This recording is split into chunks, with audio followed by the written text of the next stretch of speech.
তো এজন্য আমি যেটা বলবো সেটা হচ্ছে যে এটা আসলে কোশ্চেনটার উপর নির্ভর করবে। ওইভাবে কোনো মুখস্থ কোনো টেকনিকে হবে না, মুখস্থ কোনো আইডিয়ার মাধ্যমে হবে না যে আমার এই কোশ্চেন আমি 150টাই দাগাইতে পারবো বা দাগাইতে হবে আমার, বা এই জায়গায় আমার 120টা দাগাইতে হবে।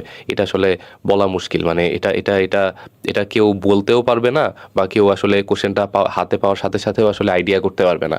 এটা ওই তরিকাতেই যাইতে হবে যে আমার হচ্ছে নেগেটিভ আমি কম খাবো, এবং আমার যত বেশি শুদ্ধ অ্যান্সার করা যায় সেই জিনিসগুলো আমি বের করে নিয়ে আসার চেষ্টা করব। এই জন্য আমি যেই ব্যাপারটা বলছি, প্রথমে আমি যেগুলো একদম একজ্যাক্ট শিওর সেগুলো আমি ফার্স্টে অ্যান্সার করব।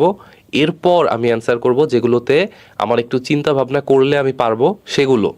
এরপর আমি 50-50 কনফিউশন ওলা জায়গাগুলোতে যাব।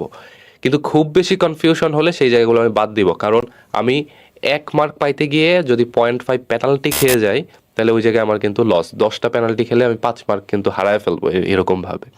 এজন্য নেগেটিভ মার্কিং যত কমানো যায় এবং শুদ্ধ অ্যান্সার নিজের যত বাড়ানো যায়।